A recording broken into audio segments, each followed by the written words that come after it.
I think when we started recording Thick as a Brick, we didn't know how the end result would be a concept album or whatever you're calling a concept. I think it was just started life as another Tull album, and we learnt the music in the way that we learnt music for Aqualung, Benefit, other albums, but it developed along the way, mainly because we were splicing all the bits of music together to make it continuous. I don't think we were ever aware of what direction it was going to end up going in. It was just something we did on a day-to-day basis as we recorded it. We rehearsed for about a month. In Bermondsey, wasn't it? In Bermondsey. And so some sections of the album, I think mainly the first, I would guess first half of the album, maybe, as much as that, was actually rehearsed at Bermondsey. And did we ever record it and then go back to Bermondsey, or did we just do it continuously from there onwards? I just remember being in a basement, a very dank and dirty place, rehearsing. It was disgusting. I don't remember how it evolved. Did it in 2 sessions. Yeah, of course, the memory's a bit vague. But it was a dreadful rehearsal room. It was sort of miles from anywhere. I remember I used to have to take Barre there. I think we took it in turns, but I remember driving more than Barry did. And we were always on that dreadful South Circular, and we always got there at sort of office hours, so it was the worst traffic, the worst journey. It was all the big lorry drivers swearing at you, and I was in my little MG. And so by the time you got there, an hour and a half after leaving Putney, you're in a foul mood. You then went down to this disgusting, smelly, dark, dirty basement. I remember sort of coffee cups, everything was filthy. It was just a dreadful place. And sort of shut ourselves away all day learning music. So really something good had to come out of it, because it was just such a dreadful place. It probably came about primarily because the thing that we'd done the year before, which was the Aqualung album, had generally been perceived as a concept album, whereas to me it was just a bunch of songs, as I've always said. And so the first thing about Thick as a Brick was, let's come up with something which is the mother of all concept albums, and really is a mind-boggler in terms of what was then relatively complex music, and also lyrically was complex, confusing, and above all a bit of a spoof. It was quite deliberately, but in a nice way, tongue-in-cheek, and meant to send up ourselves, the music critics, and the audience, perhaps, but not necessarily in that order. But it was meant in a nice way. This was the period of time of Monty Python's Flying Circus and a very British kind of a humour, which was not terribly well understood by the Japanese or the Americans when we finally went out to perform Thick as a Brick in concert. But they sat politely, if a little confused, through the whole thing, and came back next time for more, so it can't have gone too far amiss. But indeed it was a concept album, and it was a concept album in the sense of beginning with a preposterous idea that it was written, lyrically anyway, by a 12-year-old boy called Gerald Bostock, if memory serves. And even now people will say, well, Gerald Bostock he must be he must be into his 30s now.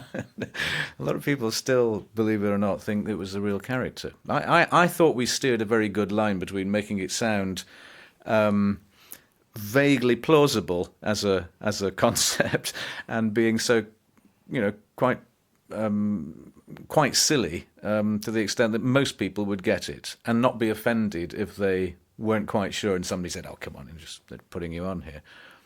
I was thinking about it the other day, and my biggest memory of learning it was going down to the cafe for lunch, because it was do you remember Rose's Cafe? Yeah. It was, and it was down the road in this place near Bermondsey, and it was dreadful food. It was sort of pie, chips, mushy peas, pie and custard, but it was served by this gross, huge woman who had a moustache and a beard, and whose hygiene was definitely questionable.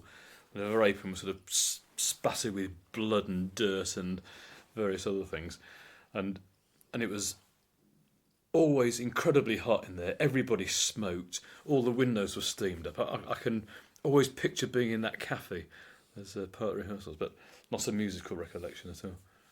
Maybe rather foolishly, we had a finite period of time to record all of this. I mean, to write, rehearse and record all of it. And foolishly, I think we booked a rehearsal studio and the recording studio a couple of weeks later. So everything just had to go to a timetable. And it would begin usually with me waking up in the morning in North London, having about maybe 2 or 3 hours to feverishly attempt to write some music.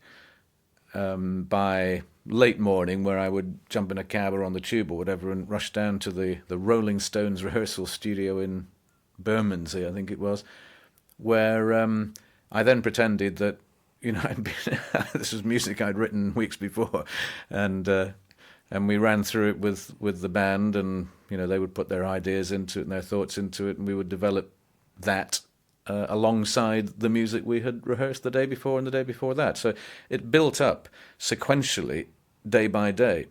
It started at the beginning, and every day we added another bit of music. Sometimes it would maybe reprise one of the earlier ideas in some way, so we'd go back and kind of rework an earlier thought. Basically by the end of, I think, about 2 weeks, we had the whole thing rehearsed beginning to end, in the way that we were actually going to record it, all the arrangements in place. And off we went to the studio, and it was done, from memory, I think perhaps in about 8 to 10 days of recording, which was really quite quick. But we did have it all rehearsed as a band, so we all knew our parts, theoretically. I think that went very well. It was, some of them were first takes, quite a few of them, weren't they? Some sections to the beginning, I remember backing tracks going very well. Yeah, I think we tried to make it spontaneous. I think it sort of like a working day, wasn't it? We'd arrive at sort of 11, 12 o'clock and then tune up, and then that was it. There was no sort of messing about. We worked pretty hard, but as Jeffrey said, I think we got stuff onto tape fairly quickly. And I think many days we didn't necessarily know what we were going to do next. I mean, we might have done a section of music, and then either Ian would think about it overnight, what was going to happen next, or we would just work on an idea, and then that would be the next bit of music, and we recorded it the next day and did a master. It was all, it was very live, in as much that everything was put down, obviously other than flute and vocals. So it was very much a spontaneous recording. One night we worked so late trying to get something on tape, and it was about 6 o'clock in the morning, and Ian said, "Right, let's all get outside, we're going to go for a run." And everybody just thought, "What?" And because we were just so tired, and we went outside Morgan Studios, and it was sort of dawn, just about getting light, and we sort of trotted about 10 yards up the road and realised that's as far as we could run anyway. Came back in the studio and carried on.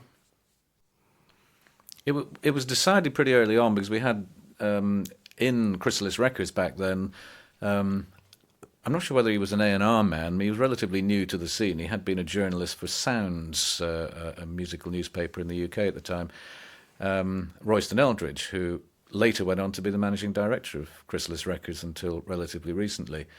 And Roy, having a background in the journalistic trade, was given the job, whether he liked it or not, of putting together all of the ideas and the photographs for the newspaper into something that would resemble a really parochial little, small town newspaper, such as the one I think he'd done his training on as a boy journalist.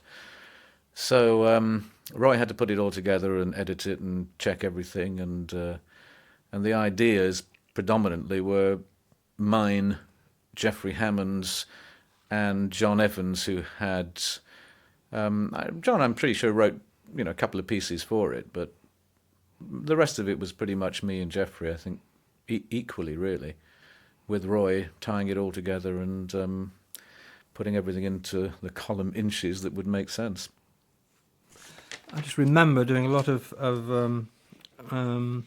recording into a dictaphone or I don't know what it was then, just a small tape recorder, and then tapes got sent off to various secretaries to tape up. But most of it was giggling, I think, and laughing at rather some of the more immature sections of it.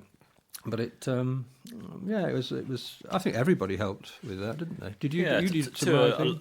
to a lot lesser extent. I mean, Jeffrey's being understating his No, own not at all. part of Because it. I've been looking through, and it's difficult to remember what one did actually. Ah, I remember don't the, blame me. the photographs actually posing for going along finding places to pose for various photographs, and that was enjoyable.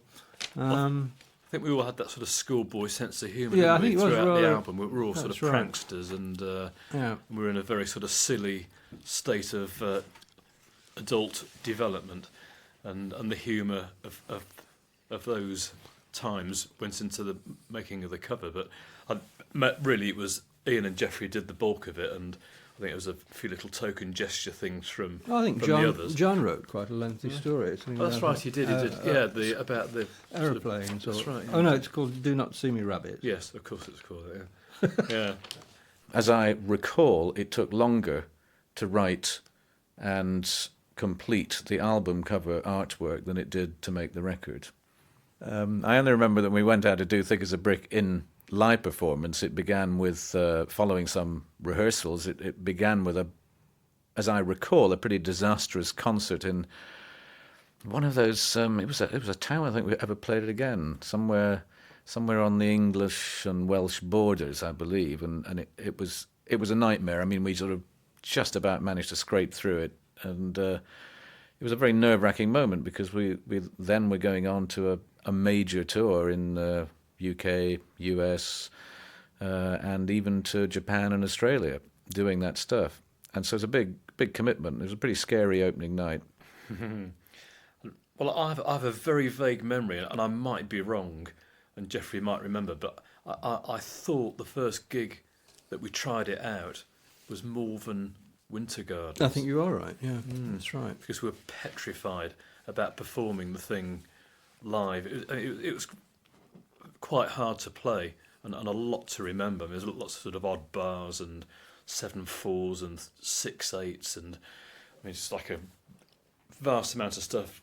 And to play it off in one go was a terrifying thought. So we But tried quite it out. exhilarating as well. I mean, it's quite exciting. Well, sheer terror, sheer adrenaline. Yeah, it's amazing what fear can do. But yeah, we tried it. We played the whole thing in one go. All I remember is me and Barry disappearing into a tent I don't remember that for a at all. few That minutes. must Yeah, have there was a tent on stage, and me and Barry disappeared into it, and there'd be sort of, poking about inside the tent that the audience could obviously see. This is while something else is going on. Well, I And think things didn't last necessarily very long. I mean, that might No. have just happened for a couple of Yeah. nights, and then it was a rapidly changing process. Went on over the course of, more than one tour. I think it sort of. But they're also set pieces because Yes, there there were. was the Some gorilla. things that stuck and were very good and were kept. The but gorilla others- came out with a camera and took That's right. photographs of the audience. Telephone ringing. That The kind of thing. telephone ringing, and Mike Nelson. Then the phone right in the middle of the music. The telephone would ring, obviously on tape over the PA. Ian would stop the music in the most ridiculous place, and it would be a phone call for Mike Nelson. Oh, really? I don't remember that. Even And though it then happened is there every a Mike night for Nelson in 5 the years. audience, and then sort of a couple of minutes later, this roadie who hated doing it because it had to wear this wetsuit, an aqualung, that's right, yeah. and face mask. Of course, it'd be Yeah. sort of 90 degrees in the gig anyway, and he'd be sort of pouring buckets of sweat in this suit. And unfortunately, he'd been volunteered to be Mike Nelson, and he would just wander on the stage, flippers and all, and take the phone call. It was just silly. Perhaps it was at that point the beginning of people getting away from going on stage and playing an hour of music in jeans and T-shirts, which had tended to have been the way things were. Suddenly there was something that was a little more theatrical and organised, and by the standards of a U2 concert or a Michael Jackson concert or a Madonna concert, it would be incredibly tame theatrically. But by the standards of back then, it must have been quite an unusual thing and quite a a lot of effort would appear to have gone into it, and a lot of detail would have communicated itself to the audience if they were in the right mood. And again, it was perhaps the mood of the times, the beginnings of Monty Python's success in the USA, for example. The Americans were just beginning to cotton on to this rather surreal and absurd and quite often challenging humour, and were very open, very open to these sort of new ideas. Alice Cooper at the time was chopping his head off in a guillotine on stage every night, whereas my approach was a little more gentle with rather elegant tights and a natty codpiece.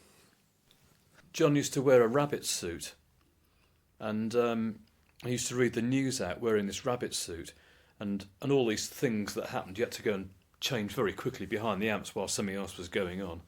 Maybe some other little Yeah, it was all quite going on. amateurish, even though... Oh, yeah. I mean, it probably came Yeah. across as reasonably professional, but Yeah, with a bit of behind the reverb. scenes it wasn't. And John, because it was a very long set, I mean, we probably played 3 or 4 hours, and John liked to have a little can of beer now and again. He had to take a pee break during the show, and he used to pee in an empty beer can at the back of the stage, careful not to let the audience see. And one night, because it was very dark backstage, somebody had kicked the beer can over, and unfortunately it had gone into the rabbit suit's head.